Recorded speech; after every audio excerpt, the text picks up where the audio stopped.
স্বরাষ্ট্র মন্ত্রণালয়ের ঘেরাওয়ের ঘোষণা দিলেন গণ অধিকার পরিষদ। ভাই, এটাই রাজনীতি। তো আপনারা ইতিমধ্যেই জেনেছেন গণ অধিকারের পরিষদের সহসভাপতি ফারুকের উপর একটি হামলা হয়েছে। তারই প্রতিবাদে বিপিনুর তিনি বলেছেন, যদি এই যে যারা তার উপর আক্রমণ করেছেন তাদেরকে যদি 24 ঘন্টার মধ্যে গ্রেপ্তার না করা হয় তাহলে স্বরাষ্ট্র মন্ত্রণালয় ঘেরাও করা হবে। ভাই, রাজনীতির চাল কখন যে কিভাবে কার উপর হয় কেউই বলতে পারে না। এখন তো দেশে আওয়ামী লীগ নেই, তাহলে কারা এই আতঙ্ক যে হামলাটা করলো ফারুকের উপর কারা করলো? তো বিপিন সাহেব বলেছেন যে ফারুকের উপর যে যারা ছুরি মেরেছে তারা ছুরি কোথায় পেল? তারা অবশ্যই ছুরির সাথে করে নিয়ে আসছিল। এখানে যদি আমি বা রাশেদ খান থাকতো তাহলে তাদের পেটের ভিতরে তো ছুরি ঢুকিয়ে দিতে পারতো। ফারুকের উপর যারা আক্রমণ করেছেন তাদেরকে যদি পুলিশ প্রশাসন কোনো বিচার না করতে পারেন তাহলে আপনারা সেই হামলাকারীদের হাত ভেঙে দিবেন। যদি এরপর কোনো মামলা হয় আপনাদেরকে জেলে নেওয়া হয়, প্রধান আসামি হব আমি। তো তিনি আরও বলেন যে বর্তমান যে উপদেষ্টা তাদের ভিতর ডেডিকেটেড পার্সন হলো নাহিদ। তিনি হয়তো শেখ হাসিনার বিরুদ্ধে যে গণ অভ্যুত্থান হয়েছে একবার মার খেয়েছেন, কিন্তু আমার যে গণ অধিকার পরিষদের নেতাকর্মীরা তারা শত শতবার মার খেয়েছে। তিনি আরও বলেন যে আমি 27 বছর পর ডাকসুর ভিপি হিসেবে নির্বাচিত হয়েছি। এই 27 বছরে আমি যতবার আওয়ামী লীগের বিরুদ্ধে প্রতিবাদ করতে যে মার খেয়েছি ততবার উপদেষ্টাদের কেউই আওয়ামী লীগের বিরুদ্ধে কোনো প্রতিবাদ করার চেষ্টাও করেনি। তো এদিকে আবার রাশেদ খান তিনি আরেকটা ভাষণে বলছেন, যদি 24 ঘন্টার মধ্যে ফারুকের উপর হামলাকারীদেরকে গ্রেপ্তার না করা হয় তাহলে স্বরাষ্ট্র উপদেষ্টার পদত্যাগ আমরা করাবো। তিনি বলেন যে এই ফারুকের উপর যারা হামলা করেছেন তাদেরকে যদি 24 ঘন্টার মধ্যে গ্রেপ্তার না করা হয় তাহলে স্বরাষ্ট্র উপদেষ্টার পদত্যাগ আমরা করব। কি করছে আমাদের দেশের প্রশাসন, কি করছে আমাদের দেশের পুলিশ? তিনি বলেন যে কালকে যে এই সমাবেশের সময় হামলা হয় সেখানে পুলিশ উপস্থিত ছিলেন, কিন্তু যখন ফারুকের উপর হামলা হয়েছে তখন পুলিশ কোনো ভূমিকা পালন করেননি।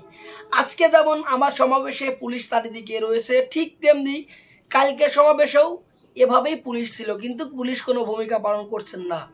কিন্তু পুলিশকে আমরা কেন বেতন দিতেছি? এরকম পুলিশের আমাদের কোনো দরকার নেই। পুলিশ আমাদের টাকা নিয়ে আমাদের যদি জানমালের নিরাপত্তা না দিতে পারে এরকম পুলিশ আমাদের বাংলাদেশে কোনো প্রয়োজন নেই। ফারুকে আরও বলেন যে বর্তমান যে সরকার তিনি যে গণ অভ্যুত্থানের পর যে যারা মেন ভূমিকা পালন করছিলেন তাদের নিরাপত্তা দিতে পারছেন না। আমরা দেখেছি যে যারা এই আন্দোলনের সাথে জড়িত ছিল তাদেরকে গুপ্ত হত্যার সৃষ্টি করা হচ্ছে, কিন্তু তারপরেও তিনি তাদেরকে নিরাপত্তা দিতে পারছেন না। তিনি আরো বলেন, যদি এই স্বরাষ্ট্র উপদেষ্টা 24 ঘন্টার মধ্যে এই ফারুকের উপর হামলাকারীদের বিচার না করেন তাহলে স্বরাষ্ট্র মন্ত্রণালয় ঘেরাও করতে পারি আমরা এবং তাকে আমরা নিজে হাতেই পদত্যাগ করাবো।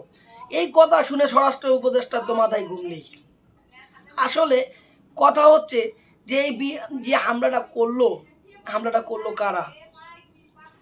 ভাই, রাজনীতিটা বড় একটা খারাপ জিনিস, রাজনীতিটা আবার ভালো একটা জিনিস। তো রাজনীতি করতে হলে কোনো সহিংসতা নিয়ে রাজনীতি করা যাবে না। বিপিনুরের দল এখন আতঙ্কের ভিতর। তারা বলছেন যে সরকারের প্রতি আমাদের কোনো রাগ নেই, উপেক্ষা নেই।